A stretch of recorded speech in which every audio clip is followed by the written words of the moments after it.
Vous êtes, mesdames et messieurs, sur NCA, la nouvelle chaîne africaine, et bienvenue dans Frontal, votre rendez-vous qui vous plonge au cœur de l'actualité politique sur le continent. Les électeurs comoriens sont attendus aux urnes ce dimanche 14 janvier pour un double rendez-vous électoral, l'élection du président de la République et celle des gouverneurs des îles. Azali Assoumani, le président sortant, est candidat à sa propre succession. En face de lui, 5 opposants décidés à obtenir coûte que coûte l'alternance à la tête des Comores. Mais quels sont les rapports de force politique, pouvoir, opposition? Quel regard porter sur la gouvernance du président sortant et qui brigue un troisième mandat? Et surtout, quels sont les grands défis qui attendent le prochain président?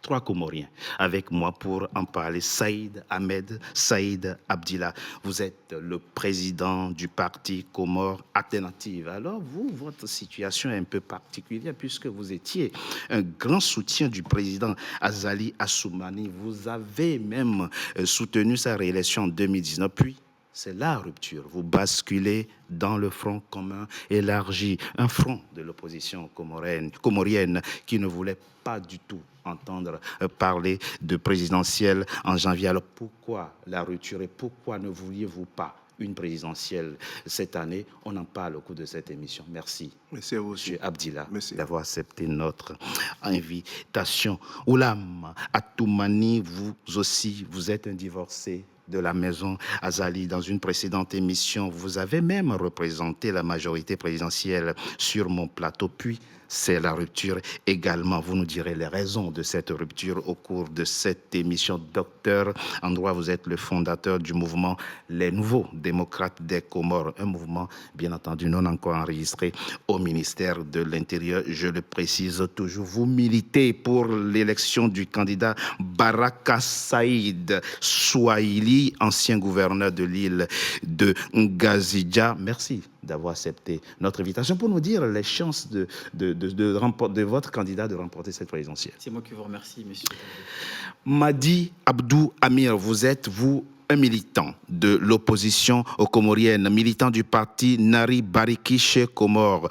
Alors, vous soutenez la candidature du docteur Salim Issa du parti Joie de l'ex-président Sambi, aujourd'hui emprisonné à vie. Merci d'avoir accepté notre invitation pour nous dire également les chances de votre candidat de remporter cette présidentielle. Merci, je vous remercie.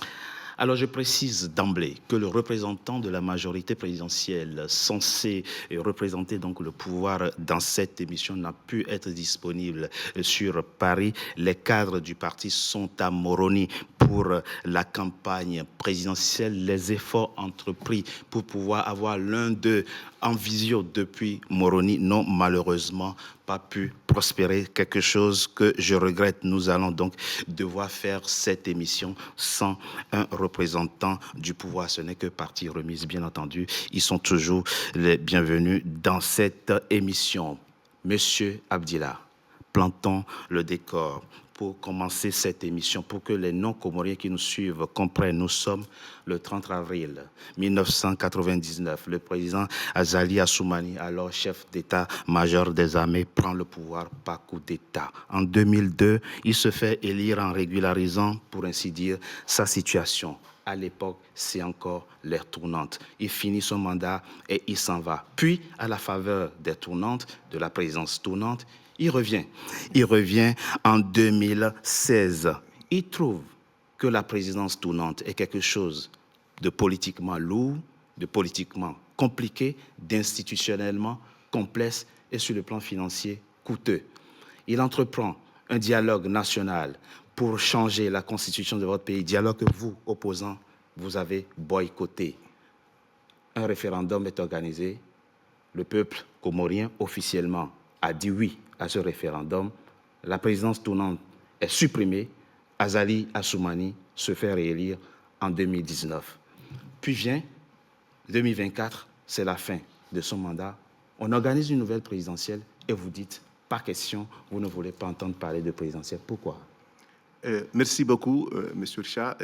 D'abord, je voudrais remercier tous les responsables de la nouvelle chaîne africaine qui nous a invités à faire ces débats sur les élections présidentielles aux Comores, qui est très important, parce que nous autres, on a voulu que ces élections aillent d'une façon transparente, inclusif et démocratique.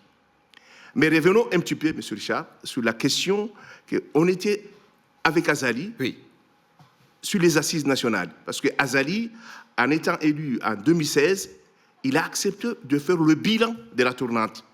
Tout ce qui marchait et tout ce qui ne marchait pas. Il y avait un comité des sages, initié par Bazi Selim, qui a dit non, on ne fait pas seulement le bilan de la tournante, mais le bilan de l'indépendance jusqu'aux tournantes. Tous les cerveaux comoriens y ont participé. Il y a d'autres... Une bonne partie de l'opposition comorienne a quand même boycotté. Il y a eu une boycott après, mais quand même, on a participé. D'où, nous, au niveau de Comores Alternatives, on a participé à ces assises. On a trouvé des idées, on a proposé, tous les clubs comoriens ont proposé des idées, pas seulement pour modifier la Constitution, mais aussi pour améliorer l'état économique et éducatif de Comores. Et là, tous les documents qui étaient ficelés pendant les assises, qui a coûté à peu près 292 millions de francs comoriens, Azali a pris un seul article, changé la Constitution. Et là, la tournante n'est pas supprimée. Mais on l'a enlevé, la crème de la tournante. Qu'est-ce qui se passe avec la Constitution de 2018 ? De juillet 2018. De juillet 2018, c'est qu'il n'y a plus de primaire. La difficulté qu'on a eue avec la tournante, c'est que vous ne pouvez pas vous renouveler un seul mandat. Nous, on était pour, on est encore pour qu'il y ait 2 mandats de tournante. Parce qu'il y a d'autres pays qui l'appliquent, la tournante. C'est la Tanzanie. La Tanzanie, il y a une tournante entre musulmans et chrétiens. 2 mandats. Sauf que chez vous, vous êtes 4. Il y a 4 grandes îles. Il faut attendre quand un gouverneur se fait, ou du moins un candidat originaire d'une île se fait élire, il faut qu'il attende que les 3 autres fassent leur tour avant qu'ils ne reviennent à nouveau. Mais ça devient lourd. Donc le programme ne peut pas être continu à 4 ans. Donc on a voulu améliorer, au lieu d'un seul mandat, on peut faire 2.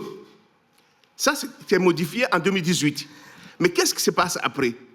Azali, non seulement qu'il a pris seulement le changement de la Constitution, mais il a clanisé le pouvoir. Parce que après les élections présidentielles, on est parti en 2019, c'est là où il y a les clashs entre moi et Azali, aux élections législatives. On lui a dit, ouvrons, vous êtes déjà élu. Il n'y a plus de problème d'avoir des députés, opposition ou non. Bien sûr. Laissez le peuple choisir. Et là, il fait clash, il choisit des élections de députés à sa façon. Il décide d'un découpage électoral unique, parce qu'il a décidé de 24 députés, pendant la colonie. C'est-à-dire, aux années 70, on avait déjà 33. Et en 2019, on est revenu à 24. Pourquoi? Parce que c'est ce qu'il peut maîtriser et peut payer. Donc là, on a quitté. Payer? Vous pensez qu'il a acheté, il sous-doit le député, Issoufou-Boana, ce n'est pas un député, mais tous les députés d'Azali aujourd'hui, c'est désigné, pas élu. Donc nous, on a rompu avec Azali, on est venu dans l'opposition. Mais en étant dans l'opposition, on se prépare quand même aux élections présidentielles qu'on parle aujourd'hui. Mais pourquoi vous ne vouliez plus cette présidentielle? J'arrive. Allez-y très rapidement. Oui, on a voulu une élection inclusive, transparente et démocratique. Inclusive, ça veut dire quoi? Même la diaspora doit être inclue pour participer aux élections selon la Constitution de 2018 qui autorise la diaspora à voter et à être élue. Ce n'est pas le cas. Inclusive, c'est-à-dire qu'on libère tous les prisonniers politiques pour y participer aux élections. Sambi est encore en prison. Et Salami est encore en prison. Transparente, c'est-à-dire que toutes les institutions qui dirigent les élections, la CENI, la Cour constitutionnelle électorale, l'armée, soient neutres. Ce n'est pas neutre. Azali, il décide seul. Nous, on ne peut pas accepter qu'un joueur soit aussi arbitre. Le président Azali décide seul, dites-vous, et quand ça vient de la bouche de quelqu'un qui a été son soutien jusqu'à il y a et récemment, ça laisse à interroger. Malheureusement, son représentant n'est pas à cette table pour le défendre. Mais avançons. Lui ne veut pas entendre parler d'élections. Vous soutenez des candidats qui sont dans cette course à la présidence de la République. Oulam Atoumani, très rapidement. Qu'est-ce qui, à l'opposé de M. Abdillah, vous a motivé à participer à cette élection présidentielle et quelles sont aujourd'hui les chances de votre candidat de remporter cette présidentielle, puisque vous tenez absolument à avoir la tenance aux Comores? Monsieur Tokbé, vous me permettez que j'apporte quelques précisions au sujet de de mon passage sur votre plateau il y a 5 ans. Si vous vous rappelez très bien, j'avais plaidé pour un état de droit. Et quand on plaide pour un état de droit, eh bien, on souhaite que nos règles de droit soient respectées par ceux qui nous dirigent. Malheureusement, c'est pour répondre à votre question, bien évidemment, si aujourd'hui, en tout cas, comme vous l'avez bien dit, je suis un divorcé, c'est qu'il y a une raison. Et la raison, elle est plus simple. C'est que, en fait, l'état de droit que j'ai défendu il y a 5 ans, eh bien, n'est plus respecté aujourd'hui par ceux qui nous gouvernent. Qu'est-ce qui a changé en temps, monsieur? Monsieur Atoumani, et c'est pour ça, vous dites, il y a 5 ans, vous étiez dans une de mes émissions où vous représentiez la majorité présidentielle. En ce moment, il y avait l'état de droit comment? Bien évidemment, il y avait un état de droit. Sauf qu'aujourd'hui, cet état de droit-là... C'est dégradé. C'est dégradé, n'est plus respecté. Quand vous avez un président, d'accord, qui met fin aux fonctions d'un membre de la Cour suprême, donc de la présidente de la section constitutionnelle électorale, à un mois des élections, en toute méconnaissance de la loi électorale. Comment vous voulez qu'on soutienne un président pareil? Depuis 2019, tout s'est dégradé et rien n'est respecté sur l'aspect institutionnel. D'ailleurs, la raison pour laquelle je suis là, pour soutenir notre candidat Mouni Baraka, puisqu'il est le seul, avec sans prétention aucune, il est le seul à avoir partagé un programme, d'accord, pour les prochaines années à venir. Ah, c'est pas très gentil pour l'Union des Comores. Pour M. Abdou Ami. Non, évidemment, et c'est pour cela, encore une fois, que je suis là pour défendre cette candidature. Mais parlons concrètement, monsieur Atoumani, vous êtes juriste, donc vous avez le sens du concret. Monsieur Abdillah dit: nous n'avons pas voulu participer à cette élection parce qu'il n'y a pas de garantie de transparence, il n'y a pas de gage de transparence. Vous avez accepté. Alors, nous, on exige toujours qu'il y ait de la transparence. Rien n'est garanti. Quels sont les gages que vous avez pour décider de participer donc, à cette élection? Qu'est-ce qui fonde votre option politique de ne plus boycotter cette fois-ci? Alors, moi, en tout cas, ça, c'est notre position. Nous, on se dit toujours que le président Zali doit sortir par les urnes. D'accord. On sait très bien, on va pas se mentir. On sait très bien qu'il essaye, ou il a même le contrôle sur tout. Il a le contrôle sur la CENI, donc la CENI qui est l'organe chargé de veiller au bon déroulement des élections, puisque vous savez très bien la plupart des membres, on a un bureau qui est composé de 13 membres, et là, 12 membres sur 13 sont des proches d'Azali. Donc on sait très bien que les règles ne sont pas faites pour écarter Azali. Il y a aussi la Cour suprême. On sait très bien que quand on limoge une présidente de la section électorale à un mois des élections, ce n'est pas par hasard, ce n'est pas au hasard, c'est pour effectivement avoir la main sur cette cour. Il y a aussi l'armée. On sait très bien que le général Issoufou Djihadi, c'est un proche intime du président Zali. Donc oui, on sait que les choses ne vont pas être faciles. Mais ce n'est pas pour une raison de céder. D'accord. Il faut aller montrer au peuple, parce que vous savez, la souveraineté appartient au peuple. On a vu ce qui s'est passé chez nos voisins africains. Il y avait eu des présidents qui ont été là pendant 20 ans, 30 ans. Oui. Mais le peuple s'est soulevé. Pourquoi? Parce que c'est le peuple souverain. Donc nous, on croit en notre souveraineté et on se dit que le peuple comorien, c'est lui qui décide. Donc oui, nous, on y va, on va aux élections, tout en sachant que Azali a une position dominante, mais qui va en abuser, d'ailleurs, parce qu'avoir une position dominante n'est pas interdite, mais ce qui est interdit, c'est d'en abuser de sa position dominante. Donc on sait très bien qu'il est parti pour en abuser. Mais on croit à la volonté du peuple. On se dit, il va y avoir effectivement un après 14 janvier, si Azali essaye ou tente en tout cas de voler. Parce que, comme je le dis toujours, parce que Azali est minoritaire, on le sait très bien. Comment vous le savez? Parce qu'on sait que... Comment vous pouvez expliquer? Comment vous pouvez expliquer? Vous pouvez comprendre qu'à 3 semaines des élections, il est pourchassé dans nos villes. Pas dans vos villes, dans certaines villes. Dans certaines villes, mais dans certaines grandes villes, toutes les villes. De localités.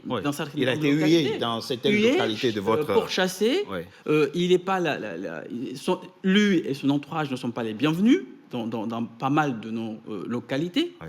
Comment on peut dire que ce président... Pour vous, c'est un baromètre suffisant pour conclure qu'il est minoritaire? Il est largement minoritaire. Il est minoritaire. Il est largement minoritaire. On reviendra en détail sur la question de la transparence du scrutin. Madi Abdou Amir. Alors, je l'ai dit, vous soutenez le docteur Salim Issa, qui est donc du parti du président Sambi, qui est aujourd'hui emprisonné et à vie. Sa fille se bat pour que son père soit libéré. Mais ça, c'est un autre débat. On en parlera dans la deuxième partie de notre émission quand on évoquera la question de la gouvernance du président Azali Assoumani. Vous avez décidé de participer à cette élection. Oui. Pourquoi? Bonjour. Tout d'abord, je tiens à remercier cette chaîne africaine qui nous a donné cet honneur de nous inviter à venir là, nous exprimer librement. Je pense que ça fait partie de la démocratie. Et pour moi, c'est un honneur et je vous remercie infiniment. Moi, en tant que citoyen comorien, j'ai décidé de participer à ces élections-là parce que... de soutenir un candidat. Oui, de soutenir un candidat. De participer en tant qu'électeur, vous voulez dire. Voilà, okay, de soutenir la candidate. D'abord, je vais essayer de m'exprimer pourquoi j'ai décidé d'aller aux élections avant de venir m'exprimer sur la candidature de Dr Salim. Si vous me le permettez. Allez-y très rapidement, oui. Bon, moi, en tant que citoyen comorien, j'ai donc décidé d'aller aux élections présidentielles 2024, tout simplement parce que je me suis dit que, en tant que citoyen qui réclame la démocratie, n'est pas participer à ces élections-là, c'est favoriser largement le putschiste, dont je ne peux pas le dire, il est président, c'est un putschiste, parce qu'il n'a pas les qualités d'un président.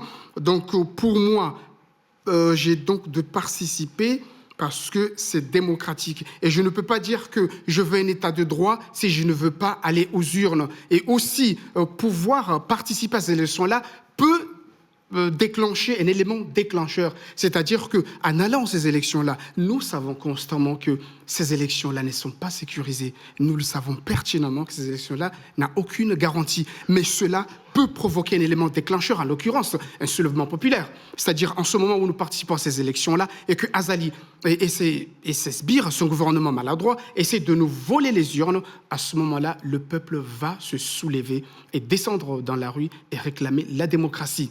C'est-à-dire que là, pour le moment, on ne peut pas aller dire que Azali sort. Non, il faut qu'on aille aux élections d'abord et provoquer un élément déclencheur. À ce moment-là, Azali partira. Alors, il y a quelque chose de très curieux dans votre discours, monsieur Abdou Amir. C'est-à-dire, vous êtes en train d'expliquer que tant que le candidat Azali Assoumani remporte cette élection, c'est qu'il y a eu fraude. Bien sûr. Il y a eu hold-up électoral. Bien sûr, parce que... Vous êtes convaincu qu'il ne peut pas remporter cette présidentielle? Je suis convaincu parce qu'il est minoritaire. Il est minoritaire et je peux le prouver avec précision, avec clarté, bien sûr, puisqu'il est pourchassé partout dans toutes les villes. D'ailleurs, je vais vous donner juste un petit exemple. Le moment où il participe à ces réunions, il ramène les mêmes personnes. Il ramène, par exemple, la ville de Fomboni. Et ces mêmes personnes-là, il va les ramener, par exemple, à Moroni. C'est-à-dire que Il fait déplacer les mêmes sympathisants bien sûr, d'un endroit à un autre. Mais bien évidemment. Encore une fois, son représentant n'est pas à cette table soi-disant que si vous ne participez pas aux réunions, vous ne serez pas payé, vous serez limogé. C'est-à-dire... Eux-mêmes, ils ont de la pression, ils sont obligés d'y aller. Mais honnêtement, très franchement, le président Azali, il est minoritaire. Ça, tout le monde le sait. Très rapidement, M. Abdillah, vous avez été avec lui.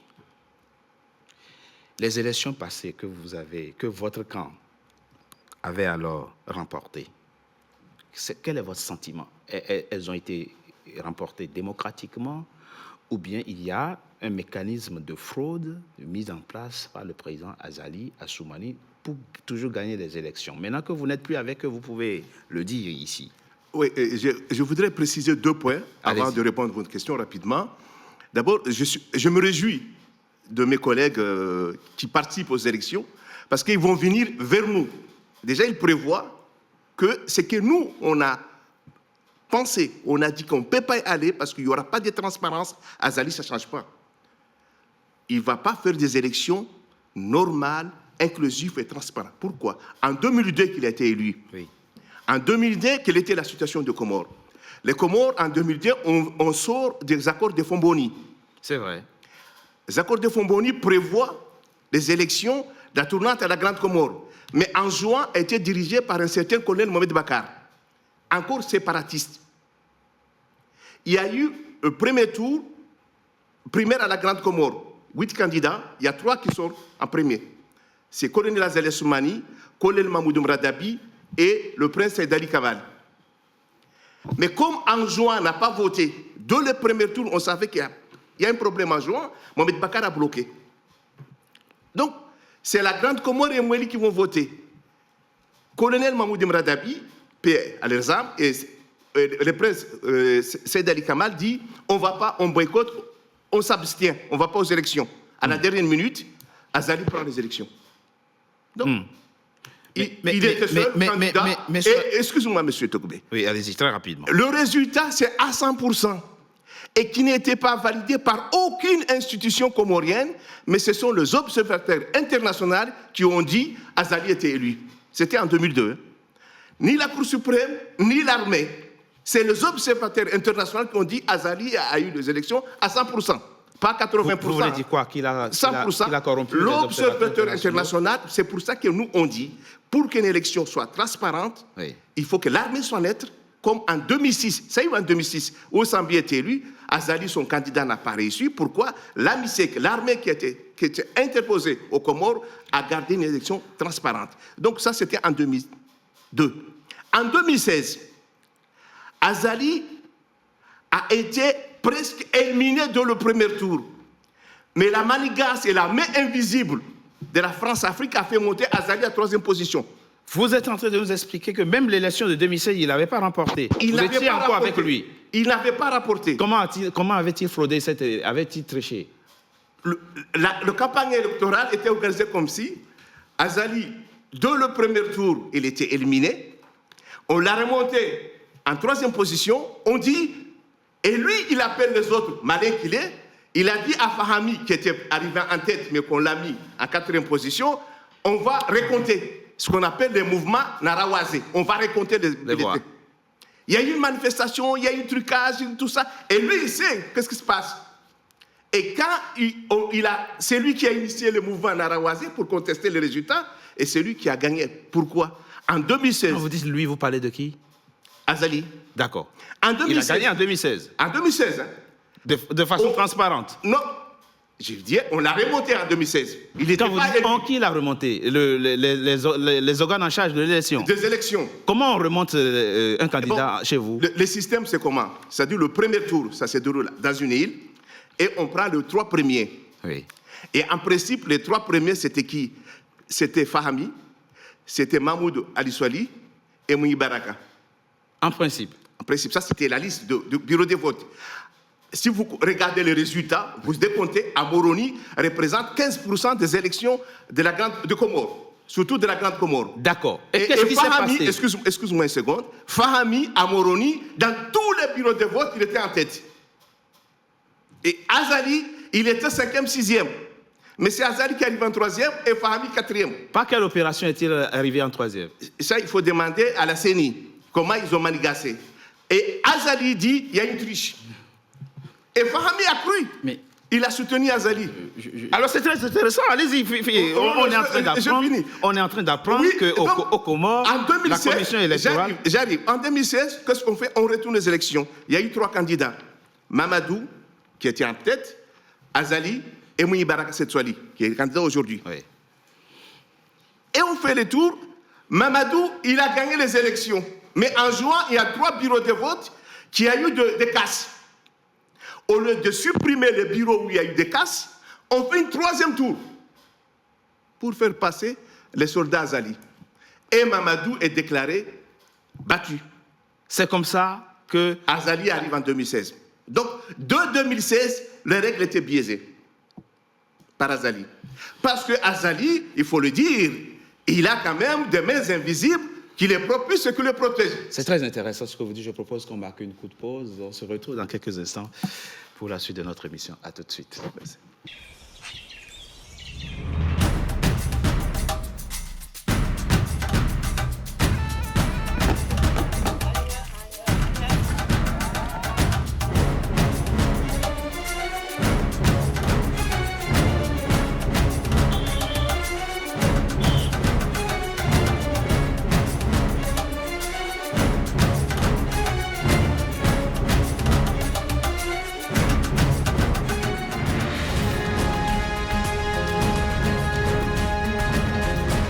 NCA, la nouvelle chaîne africaine. Deuxième partie de Frontal. Le numéro de ce jour est consacré aux Comores, où les électeurs sont attendus aux urnes ce dimanche 14 janvier pour élire le président de la République, de même que les gouverneurs des îles. Je rappelle que le représentant de la majorité présidentielle n'a pu se rendre disponible pour participer à cette émission, ce qui explique son absence. Alors, chers invités, M. Abdillah était en train de nous expliquer comment le système électoral était confisqué. Le processus électoral, de par le passé, était confisqué, mais je lui laisse la responsabilité, bien entendu, de ces déballages. Beaucoup de choses ont été dites. Vous vouliez répondre à quelques éléments oui, qu'il a évoqués. Je voudrais quand même apporter un petit éclaircissement par rapport à ce qui a été dit à notre frère. Par rapport à Soumani, Azali, et Mouni Baraka et Fahmi. C'est-à-dire que Azali, il était dernière position, mais lorsqu'il voulait l'avancer un petit peu, ils étaient obligés de faire retrait à M. Fahmi. Parce que Fahmi, il devait être premier. Donc, ils ont fait exprès de faire sortir Fahmi et faire avancer Azali. Bon. C'est juste l'éclaircissement que je voulais apporter. Très bien. Ça, c'est le passé. On ne va pas revenir sur le passé. Est-ce que le même système demeure aujourd'hui ? Est-ce qu'aujourd'hui, le système de fraude, entre guillemets, dont parle M. Abdillah, je lui laisse la totale responsabilité de ce qu'il dit, moi j'en sais rien, je ne suis pas habilité à juger votre système électoral. Est-ce qu'aujourd'hui, c'est le même fonctionnement aux Comores et qui pourrait faire craindre que le même hold-up électoral, entre guillemets, se reproduise ? Oui, tout est possible. Et d'ailleurs, si je peux me permettre, c'est ce que d'ailleurs propose le candidat Mouni Baraka, pour éviter que de telles choses... Ce qu'il propose, c'est quoi ? Alors, vous savez, aujourd'hui, on a un code, notre loi électorale, qui précise que les membres de la CENI sont nommés, en sa totalité en tout cas, par l'exécutif. C'est-à-dire que le président de l'Union nomme 5 membres. Oui. Et ainsi de suite, le président de l'Assemblée, plus le gouverneur. Oui. Et quand on regarde sur les 13 membres de la CENI, 12 sur les 13 membres sont issus du régime d'Azali. Ont été nommés par le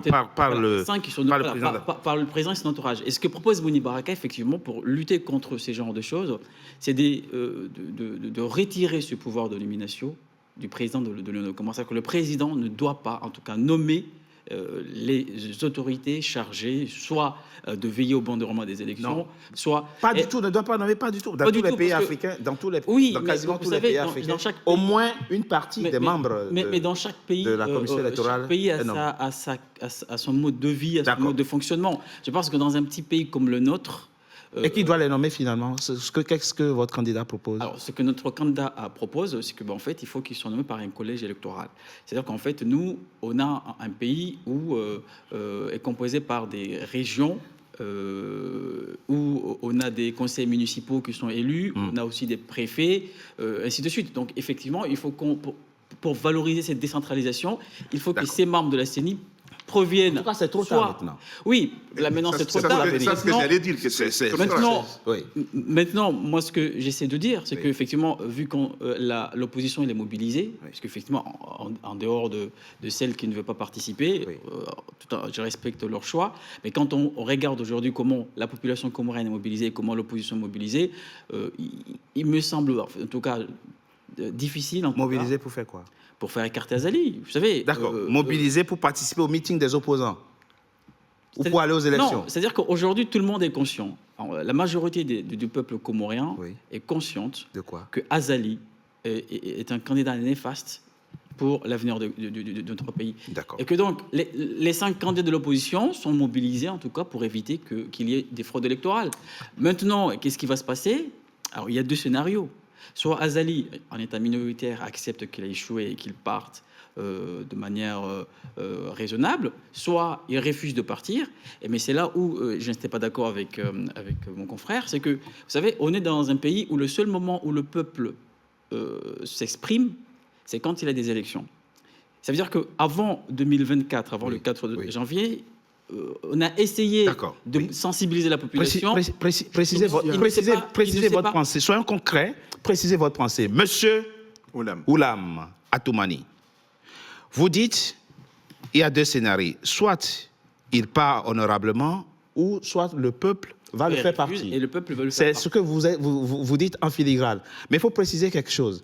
Lui, le slogan de campagne du président sortant, c'est un coup KO, c'est trivial mais c'est clair, un coup KO le 14 janvier. Oui, vous êtes en train de nous expliquer quoi? Si la commission électorale dit qu'il a remporté la présidentielle, soit avec 51% ou 52% et plus, c'est qu'il y a fraude. Il faut que le peuple fasse quoi? Le fasse partie comment? Azali, en aucun cas, Azali va gagner ces élections.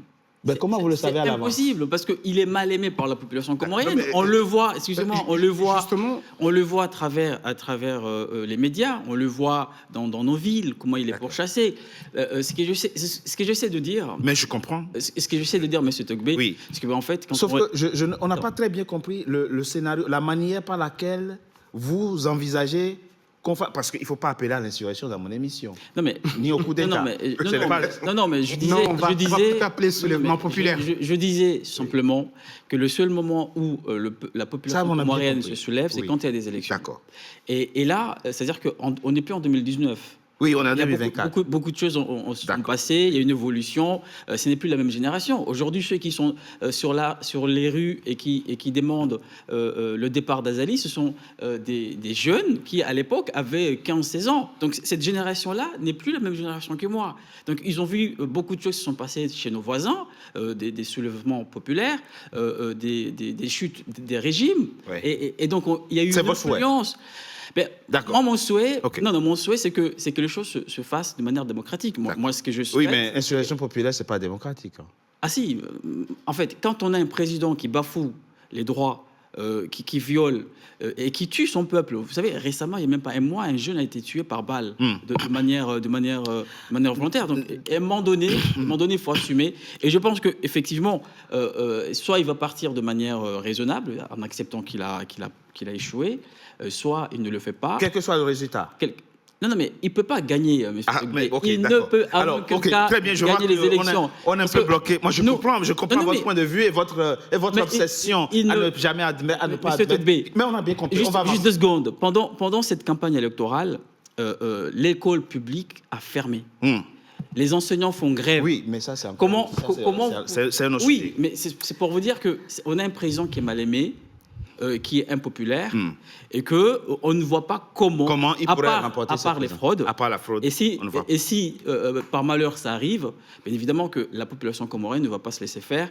Et effectivement, il va se soulever. Si on reste dans le cadre de la légalité, c'est ce que en tout cas je pense. Si nous menons notre réflexion en gardant à l'idée que un pouvoir se prend de façon démocratiquement, enfin, pas de façon démocratique, pardon, quel est le schéma que vous proposiez en appelant au boycott de la présidentielle? Parce que eux, ils ont décidé d'y participer.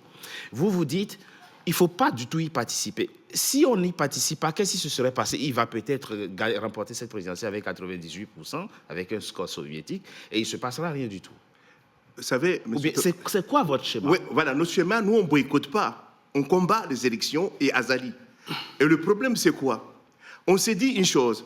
En Afrique, on a des voisins, comme dit docteur, il y a des voisins qui ont fait des élections. Il y a Madagascar récemment, où les oppositions, il y a eu 8 candidats à Madagascar, 9, ils étaient 10, mais ils ont désisté à la dernière minute en sachant qu'on va tricher.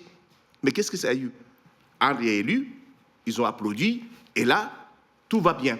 Le peuple a été maté, ça se calme. Non, précisez quelque chose pour qu'on avance. Oui, j'arrive. Vous dites que vous êtes contre l'élection. Le président a été élu en 2019. Son mandat arrive à terme en 2024. Et vous dites qu'il ne faut pas qu'on fasse du tout d'élection. Non, on veut des élections, mais transparentes. Mais comment on le sait à l'avance?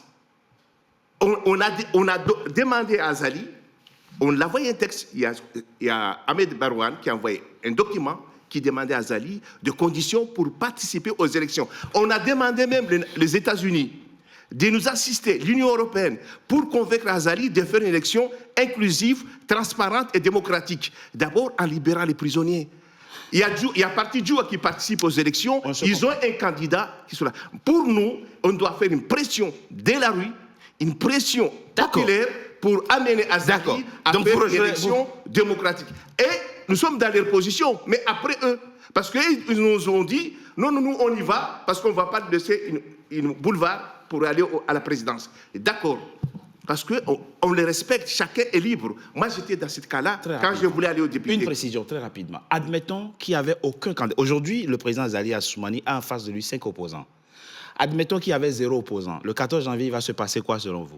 S'il y avait 0 opposant, il réfléchirait de ne pas aller aux élections, de ne pas faire les élections. Il appellerait les gens de négocier. Parce que lui, il avait déjà appelé, a déjà appelé les gens à faire une concertation nationale. Justement, il y a un point très pertinent dont moi je ne partage pas le même avis que vous, et ce qui est tout à fait mon droit. Là, aujourd'hui, il faut comprendre une chose. Le fait de ne pas pouvoir participer à ces élections-là, c'est favoriser largement Assoumani. Je vous dis une chose, juste un petit exemple. Vous avez le référendum en Tunisie. L'opposition avait boudé. 8%, ils ont participé, mais il est passé. Donc moi, d'après mon analyse politique, je veux dire que nous pouvons y aller sur ces élections-là et les sécuriser nous-mêmes, puisqu'il faut savoir une chose, la plus grande armée, c'est le peuple, la plus grande CENI, c'est le peuple, et la plus grande... On oublie, excuse-moi, il y a eu 2019, il y a eu 2019, il y a eu 13 candidats, la même tactique, on ne laisse pas Azali seul. Mais si Azali seul, il va partir. Le 13 candidats, ils ont même manifesté, après, il n'y a rien. Aujourd'hui, ce que moi j'espère, beaucoup de l'opposition, ce n'est pas pareil. C'est après les 14, parce que sur Azali, il est déjà dans l'investiture. Lui, il n'est plus dans les campagnes, lui. Il a préparé déjà l'investiture. Il est en avance. Il a invité déjà les gens qui vont passer l'investiture. Il va gagner les 14. Il a tout fait. Moi, je pense que vous ne pouvez pas aujourd'hui dire que vous réclamez un état de droit et que vous voulez une démocratie et que vous ne voulez pas participer aux urnes. C'est-à-dire que là, d'ailleurs, ce n'est pas convaincant pour la communauté internationale. Donc, nous voulons qu'il nous aide. Vous voyez ce que je veux dire ou pas? Regarde au Congo-Kinshasa. 90%. Je comprends tout à fait. Ce n'est pas pareil, en fait. C'est qu'en 2019... avant 2019, il y a eu un référendum constitutionnel en 2018. Ça veut dire qu'en fait, sur les 13 candidats, aucun ne s'est préparé, puisqu'en fait, les choses se sont passées très, très, très vite. Juillet 2018, référendum. Quelques mois après, même pas 8 mois, des élections présidentielles. Donc oui, l'opposition n'avait pas le temps de se préparer. Là, c'est plus pareil. Ils avaient 5 ans pour se préparer. C'est le cas d'ailleurs de notre candidat, Mouni Baraka. Il a eu le temps de se préparer, bien évidemment, de se demander et de poser toutes ces hypothèses de fraude. Et donc oui, là, on n'a aucune excuse de se dire qu'Azali est capable de s'en sortir cette fois-ci. Donc c'est pour cela. Non mais en tout cas, excuse-moi, monsieur, vous avez des est-ce que vous avez vu la réunion du docteur Salim? Juste un petit éclaircissement. Avez-vous la réunion de docteur Salim, de mon candidat? Plus de 80 000 personnes. Et c'est qui sont partis? C'est tout le peuple. Donc là, moi, aujourd'hui, si on écoute le peuple, si vous êtes là pour le peuple, il fallait participer à ces élections-là. Oui, parce que le peuple s'est déplacé massivement sur la réunion de Dr Salim. Ce n'est pas ça. Il y a une élection. Parce que vous ne pouvez pas dire qu'on vous a volé la victoire si vous ne participez pas. Oui, c'est ça, bien évidemment. Non, mais on ne peut pas revendiquer quelque chose qu'on n'a pas procédé. La Cour constitutionnelle qui valide les élections, le docteur vient de le souligner, la présidente, Maître Armia, a été virée parce qu'elle a fait comprendre à Azali, qu'on ne licencie pas. Parce qu'il y avait des gens du CRC, c'est-à-dire de son parti, qui ont dit, nous, on veut faire comme ça. Par exemple, l'ancien ministre de Finances, Ali Sechehan, il a viré de son poste. Or, la loi électorale, article 87 de la loi électorale comorienne, interdit les licenciements pendant la période électorale. Lui, il a licencié. Et pire, il a licencié aussi le président de la Cour constitutionnelle comorienne qui valide les élections. Il a la Cour constitutionnelle, il a l'armée et il a la CENI. Il dit vrai. Tout le membre de la CENI, c'est Azali. C'est eux qui vont compter. Mais comment on va sécuriser ces élections? Et c'est en n'y participant pas que ça va changer quelque chose? Non, en les combattant, en appelant les gens d'aller dans la rue et de combattre. Mais ça, on peut le faire après les élections. Non. Soyez. Je pense qu'il faudrait quand même qu'on soit un peu. Je vous dis une chose. Oui. Je vous dis une chose. Une constatation. Je ne sais pas si vous avez remarqué. Azali est chassé dans toutes les villes et villages comoriens, la plus grande. Vous exagérez. J'arrive, la plupart. Qu'est-ce qui se passe? D'un coup, RFI a fait une émission pour une semaine sur les élections Comores, une semaine aux Comores, pour internationaliser les élections afin d'internationaliser les résultats et tout ce qui se passe aux Comores, on n'en parle pas. Ça, c'est des préparations qui sont faites en avance. Moi, je pense qu'il faut être quand même optimiste. Vous êtes en train de nous expliquer, M. Abdillah, et pas seulement M. Atoumani aussi, que si on veut résumer la gouvernance du président Azali Assoumani, c'est que l'homme, il a la même issue sur toutes les institutions du pays, y compris tous les organes en charge de l'élection des élections dans votre pays. Cette gouvernance, elle est chaotique à triple titre. D'abord, sur l'aspect institutionnel, comme nous venons de le dire, il bafoue toutes les règles. Mais il n'y a pas qu'au niveau institutionnel, il y a aussi l'aspect économique. Quand on regarde aujourd'hui comment... Ça, on en parlera dans la troisième partie. Oui. Mais effectivement, si on revient sur l'aspect institutionnel, eh bien, aucune règle depuis 2019 n'a été respectée par Azali. Je vous donne un exemple à l'appui de mon argument, ce qu'il vient de dire mon grand frère. C'est que la manière dont il a mis fin aux fonctions de la présidente de la sanction électorale, c'est absurde. Parce que quand on lit son décret, il a visé des textes qui disent le contraire de ce qu'Azali a fait. Puisque nos textes posent le principe d'abord de l'inamovibilité, qui signifie qu'effectivement, on ne peut pas remplacer ou affecter un magistrat sans son consentement. Ensuite, le texte nous dit, quand on veut révoquer un magistrat, il faut respecter des conditions. D'abord, il faut qu'il y ait l'accord du ministre de la Justice. Et après, ça, c'est pas difficile à obtenir. Et c'est pas difficile non plus, d'ailleurs. C'est pour ça qu'en fait, ce n'est que ça. Si ce n'est que ça. Non, mais et puis un avis conforme du Conseil de la magistrature mais il faut que cette décision, en même temps aussi, soit justifiée par la nécessité du service. Sauf que dans le décret, ça dit quoi et dans son décret, rien n'est indiqué, rien n'est marqué. Que d'abord qu'il a sollicité l'avis. Est-ce que pour vous, ça traduit quoi? Ça traduit qu'on a un président dictateur. On a un président... Parce que dans un état de droit, il faut que d'abord le président respecte les règles qu'il a lui-même. Puisque quand on regarde aujourd'hui, toutes les lois adoptées par l'Assemblée, notre Assemblée, sont des projets de loi. C'est-à-dire qu'on a une assemblée monocolore et que toutes les lois que cette assemblée a adoptées sont des lois issues ou qui émanent en tout cas de l'exécutif. C'est-à-dire qu'en fait, Azali a eu le temps de préparer ces textes, de connaître ces textes, d'aménager, d'amender, de revoir ces textes. Donc c'est-à-dire qu'en fait, tout ce qu'il fait aujourd'hui, il le fait de manière consciente. Donc il le fait de manière volontaire. Et c'est cela qui nous inquiète. C'est pour ça qu'effectivement, on se pose la question, s'il est capable, en un mois, de limoger la présidente de la section électorale et constitutionnelle, qu'est-ce qu'il ne sera pas capable de faire demain pour le résultat? En tout cas, nous, on croit au peuple. Je propose qu'on marque une courte pause, on se retrouve dans quelques instants pour continuer d'en parler. À tout de suite.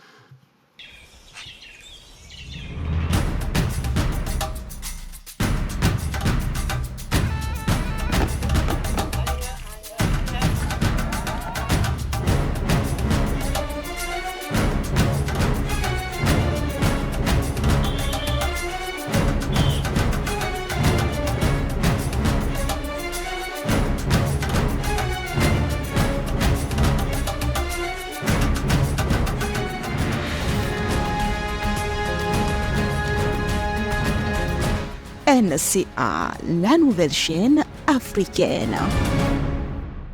Troisième et dernière partie de notre émission frontale, dont le numéro de ce jour est consacré aux Comores où les électeurs iront aux urnes ce dimanche 14 janvier. Alors c'est moins frontal ce numéro puisque le représentant du pouvoir n'est pas là pour apporter la contradiction et les raisons, nous les avons évoquées en début d'émission. Alors, très rapidement, nous parlons des Comores. 870 000 habitants. Le président sortant, Azali Assoumani, dans ses discours de campagne, du moins structure son discours de campagne autour de 4 points. Sécurité, stabilité, action forte dans le domaine de la santé et dans le domaine des infrastructures. Il dit ces dernières années, il a travaillé à assurer la sécurité, la stabilité de votre pays et à engagé de grands travaux, notamment dans le domaine des infrastructures et dans le domaine de l'amélioration d'accès à la santé. Qu'est-ce que vous lui répondez? D'abord, je suis surpris quand on parle de la sécurité.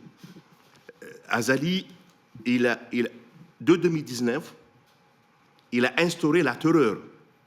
Qu'est-ce qu'il parle de sécurité? C'est d'avoir assassiné 2 commandants au sein de Kakandani et un simple chauffeur Salim qui était civil, tué aussi au sein du camp. Donc ça, c'est la sécurité. La terreur instaurée dans les pays, assassiner Major Mbapalé en juin, ça c'est la sécurité, c'est encore la terreur. Dernièrement, il y a un mois, un jeune, après le match Ghana-Comores, manifeste la victoire de Comores contre le Ghana. Mais entre autres, en manifestant, ils ont dit « Azali dégage ». Et il fait ordonner, par sécurité, de tirer sur le jeune dont Fahad est mort, jeune de 22 ans, des Rohewachiri. Donc ça, c'est la sécurité.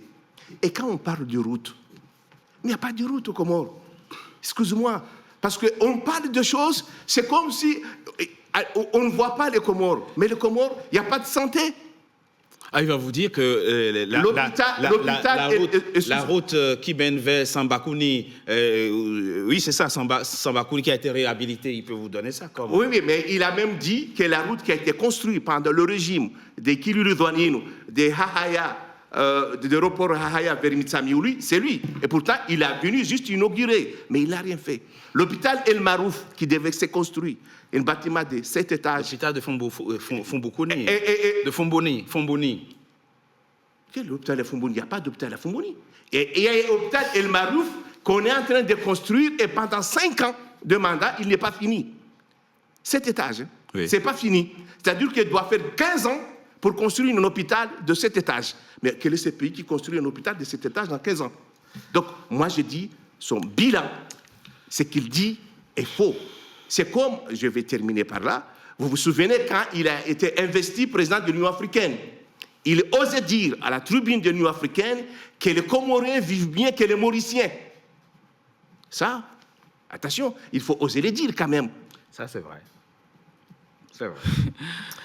L'île Maurice fait partie, il faut le dire, il faut rectifier les choses, fait partie des meilleures démocraties du continent. Vous vous souvenez, on a même fait démissionner la présidente pour avoir utilisé sa carte bancaire qui faisait donc perdre un peu d'argent public pour acheter seulement quelques euros. Hein. Quelques euros pour acheter seulement quelques bijoux et autres. Elle a été contrainte à la démission. C'est quelque chose qu'il faut saluer. Alors, l'île Maurice fait partie donc des démocraties les plus abouties. Et le mieux développé aussi. Absolument. Loin des Comores. Vous savez, juste pour répondre, parce qu'effectivement, ça c'était de l'absurdité totale, ce qu'il a dit Azali par rapport à l'île Maurice. Nous, notre PIB, en 2023, s'élevait à 1400 dollars par habitant. Voilà. Là où à l'île Maurice, s'élevait à 18 à 20 000 par habitant. Donc vous voyez un peu la différence. Donc, ils sont pas comparables. Mais comment faire cette émission? Dans une émission précédente, j'ai été personnellement touché par le combat que mène la fille du président Sambi, qui se bat pour que son père soit libéré. Vous soutenez un candidat qui appartient au parti du président Sambi. Monsieur Abdillah l'a évoqué en début d'émission. Vous pensez que la main du président Azali Assoumani est derrière la condamnation à perpétuité du président Sambi? Oui, effectivement. D'ailleurs, si vous me le permettez, je vais essayer d'expliquer un petit bref l'emprisonnement arbitraire de Sambi. C'est que tout d'abord que Azali Assoumani, Sambi, c'est lui qui a fait élire Azali Assoumani, parce que Sambi, il a une cote de popularité énorme, c'est un homme du peuple. Donc Azali est parti le voir pour qu'il l'aide à être au pouvoir. Et Sambi, il a accepté. Et le moment où il a élu, il a fait élire Sambi, parce que en 2016, nous sommes battus à fond pour... Ça, c'est le passé. C'est l'histoire politique. Il n'y a pas de problème. Moi, je parle de la question du droit, du fonctionnement de la justice dans votre pays. Est-ce qu'on peut effectivement comprendre que le président Azali ait ordonné, ait instrumentalisé la justice contre l'ancien président Sambi? Oui, bien sûr, bien évidemment, parce que d'ailleurs... Qu'est-ce que sont les éléments qui Et les éléments qui se le prouvent, c'est que déjà, nous avons une justice qui est en déliquescence, c'est-à-dire notre justice, elle est défaillante. D'ailleurs, Sambi, tout d'abord, il a été emprisonné, il a été mis en résidence, surveillé par un simple note du ministère de l'Intérieur. Et ça, c'est complètement arbitraire. Ça n'a pas été une décision de justice. Ben oui, c'est pas une décision de justice. C'est complètement... antidémocratique.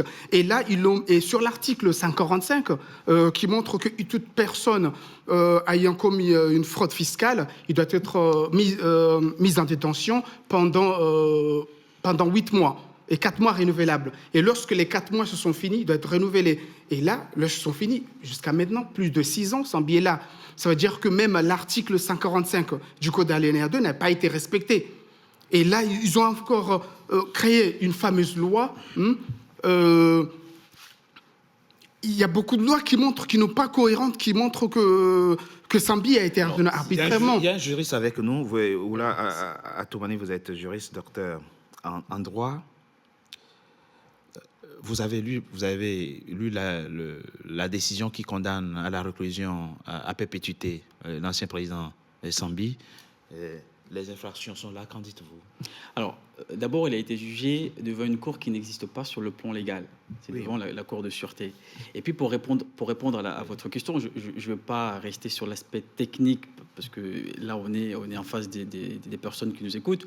Pour répondre à votre question, quand on est ministre de la Justice, qui affirme devant les médias que c'est grâce à Azali que Sambi a été placé non pas en prison, mais plutôt chez lui, dans sa résidence personnelle, comment vous comprendrez cela? Mais ça, c'est positif plutôt.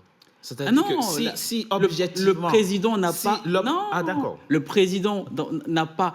L'indépendance de la justice, ça veut dire quoi, d'après vous, M. Togbé? C'est que le président n'a pas à s'immiscer sur les affaires de la justice.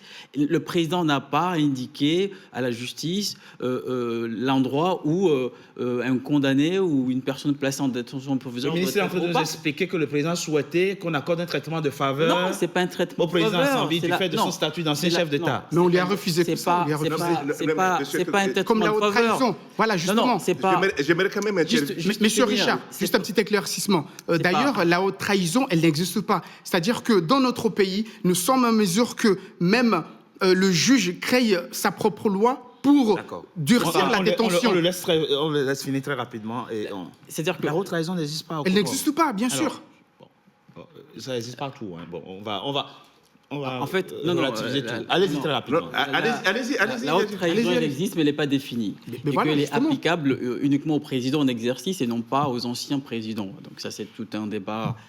Mais là, ce que je voulais en venir, c'est que quand on a un ministre de la Justice qui dit que c'est le président qui décide de la manière dont les décisions de la justice doivent être exécutées... C'est pas ce qu'il a dit. Si, parce qu'il l'a dit devant les médias. C'est le président qui a souhaité. Oui, mais un président n'a pas souhaité. D'accord, oui, mais ça... C'est la justice. Vous imaginez si dans un état de droit, le président dit telle personne, sous prétexte qu'il a été, à un moment donné, président, doit être placé. En quoi c'est négatif? En quoi c'est négatif? Dans les faits. Pas dans le principe, mais dans les faits. Parce que ce qui s'est passé après, est la conséquence de cet acheminement. C'est votre déduction. C'est pas une déduction, c'est une réalité. Parce que je vais donner un exemple. Quand on a un magistrat, le juge qui a siégé, qui a présidé la Cour de sûreté, qui s'assoit avec le président quelques mois après la décision, après la condamnation du président Sambi, oui. S'assoit lors de son mariage entre lui et le président, en train de rigoler, de papoter, de montrer une certaine complicité. Et évidemment, dans un état de droit, des choses comme ça ne se passe pas. Mais bien évidemment qu'il y a eu une implication, une pression de l'exécutif sur nos magistrats. Et d'ailleurs, si vous pouvez me permettre, c'est ce que Mouni Baraka, le candidat Mouni Baraka, propose, en tout cas quand il sera demain au pouvoir, c'est qu'il va supprimer le pouvoir de nomination du président de l'Union, de pouvoir nommer nos magistrats. C'est-à-dire que le président n'a pas à nommer nos magistrats. Nous, ce qu'on propose, c'est qu'on veut que nos magistrats... Il nomme le ministre, il nomme toujours le ministre ou pas? Le président doit toujours nommer le ministre de la Justice ou pas? Il nomme le ministre, et c'est lui-même qui nomme aussi nos magistrats. Sur proposition du ministre de la Justice. Oui, sur proposition. Oui. Mais c'est lui, le décret, il est signé par le président. Alors, et la chaîne, elle est ainsi faite. Oui, mais le président nomme le ministre de la Justice. Sur proposition. Mais même le ministre de la Justice n'a pas. Monsieur Richard, si je peux- Il faut que le président nomme le ministre de la Justice. Même le Premier ministre, le ministre de la Justice n'a pas à proposer. Ce n'est pas ça ne doit pas relever de son rôle. Nous, ce que nous proposons, c'est quoi? C'est que nos magistrats doivent être issus du concours. Oui, c'est ce qui va attester leur connaissance. Oui. Mais les connaissances ne doivent pas suffire. Il faut qu'ils soient aussi élus. Par qui? Par l'Assemblée. Puisqu'en fait, l'Assemblée? par l'Assemblée nationale de l'Union de Comores. Parce que l'Assemblée nationale va élire les magistrats. Va élire, puisque cette élection-là Ça se passe dans quel pays? Cette élection-là a deux intérêts. D'abord, c'est la légitimité de nos magistrats, quand on parle de la séparation de pouvoir... Non, mais je m'exprime. D'abord, la séparation de pouvoir, il faut que nos magistrats soient indépendants, mais de manière suffisante. Ouais. Un collège de magistrats peut-être. Ensuite, cette élection... Moi, je pense que le président... Ensuite, cette élection, c'est ce qui va permettre à nos parlementaires de mener des enquêtes de moralité. Ça se passe aux États-Unis, par exemple. Aux États-Unis, parfois, des membres de la Cour suprême peuvent ne pas être nommés pour la simple raison qu'une enquête préalable a été menée aussi par le Congrès. Donc, il faut qu'on instaure ce mécanisme pour éviter que demain... Non, c'est une validation. Oui, mais c'est une validation. Oui, mais il faut que mais cette validation-là joue un rôle important. Ah oui, ça oui. Oui, joue un rôle. Donc, nous, ce que nous proposons... C'est comme ici, avant d'être nommé ministre, vous passez à une inspection, on envoie un dossier. Ce que nous proposons, c'est qu'il faut que nos magistrats ne subissent aucune pression de l'exécutif. Et pour éviter cela, il faut que leur pouvoir émane en tout cas du peuple par le biais de nos parlementaires.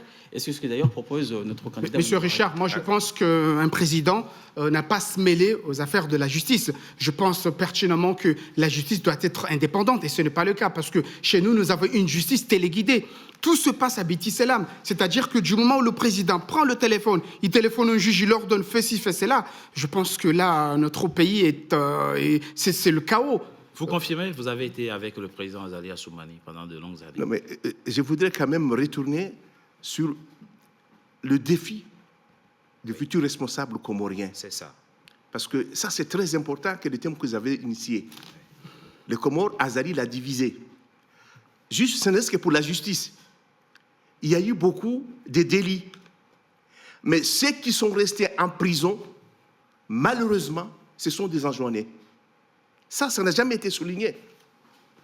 Pourquoi Sambi est en prison? Parce qu'il est enjoigné. Parce qu'il est enjoigné. Et pourquoi Mamadou est en France? Ils ont eu presque la même peine. Et les Comoriens ne comprennent pas. Alors, expliquez-nous, le président Azali Assoumani aurait une haine viscérale vis-à-vis des enjoignés? Non, je ne le dis pas, mais je le constate. Pourquoi Salami est en prison? Ce sont des gens qui ont aidé Azali. Et vous savez que Salami a été mis en prison en étant gouverneur. Son immunité n'a même pas été enlevée. C'est vrai. Et personne n'en parle. Et nous, on veut l'unité du pays.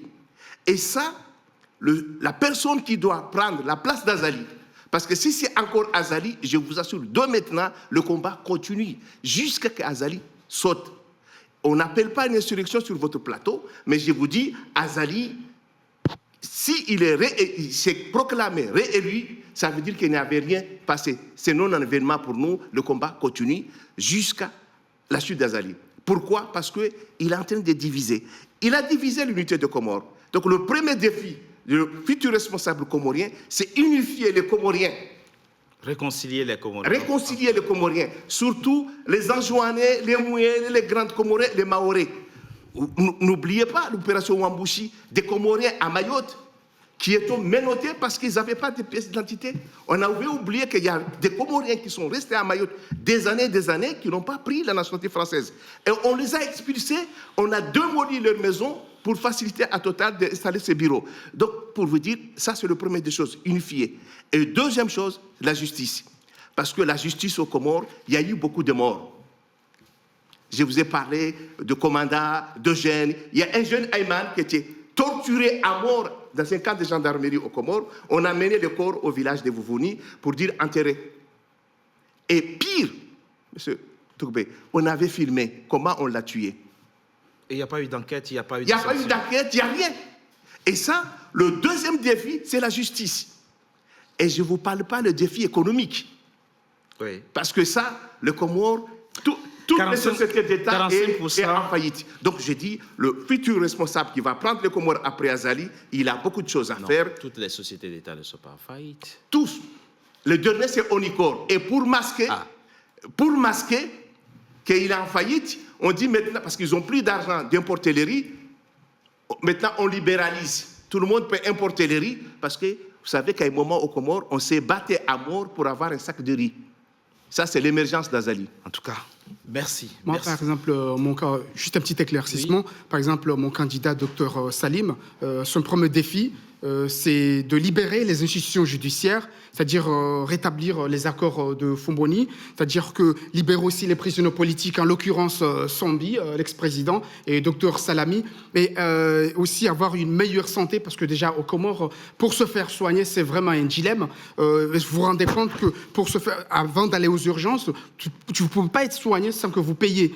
Donc le défi, il faut rendre les soins bien gratuits. Sûr, bien sûr, voilà, les soins gratuits. Les soins, déjà, les d'ailleurs, soins de première nécessité, vous voulez dire. Voilà, pour mon candidat Dr Salim. D'ailleurs, c'est un docteur qui a 19 ans d'expérience. Je pense constamment qu'il est capable de relever le défi, de changer tout ça. C'est pour cela que j'ai dû soutenir ce Dr Salim. Oulam Atoumani, très rapidement pour vous, le défi prioritaire que devra relever le prochain président des Comores, ce sera quoi? En tout cas, c'est ce que je le souhaite, si c'est notre candidat Mouni Baraka, deux priorités. D'abord, c'est le retour ou le rétablissement de l'ordre constitutionnel, qui inclut donc l'autonomie des îles, puisqu'on sait très bien que le président Azali a détruit les autonomies des îles, plus la révalorisation de la tournante. Ensuite, c'est de revoir notre économie. On sait très bien qu'aujourd'hui, pour donner un exemple, 70%, c'est la Banque mondiale qui le dit, 70% de la population active, donc de la population qui travaille, sont en situation de pauvreté. Bien évidemment, parce que notre économie est défaillante. Donc oui, il y a deux urgences. D'abord, le retour de l'ordre constitutionnel, puisqu'effectivement, sans liberté... Il y a rupture d'ordre constitutionnel au Comores. Aucune liberté fondamentale n'est respectée. Il y a une pression de l'exécutif sur nos magistrats. C'est qui pose problème. Il y a aussi le fait qu'aujourd'hui, nos îles, nos gouverneurs ne soient plus autonomes sur l'aspect financier, comme ce fut le cas lors de l'ordonnance initiale 2001. Donc oui, rétablissement de l'ordre constitutionnel, revoir notre économie qui est défaillante, qui est détruite par Azali, et je pense, en tout cas, ce sera pour notre candidat les deux priorités qu'il essaiera de mettre en place une fois élu en tant que président. En tout cas, souhaitons aux Comoriens que la présidentielle se déroule dans un climat apaisé. En principe, une élection présidentielle, c'est un moment de festivité où, dans la joie, dans la convivialité, on compétit et le meilleur gagne. Souhaitons qu'il en soit ainsi le dimanche 14 janvier aux Comoriens et que cette présidentielle se déroule dans le calme, mais surtout dans la transparence. Merci à vous d'avoir participé à cette émission. Merci à vous, téléspectateurs, de nous avoir suivis. Pour suivre cette émission en podcast, www.nca-tv.com, et surtout, abonnez-vous massivement à nos chaînes pour nous permettre de continuer à vous informer. Merci à vous. Merci. Merci à vous.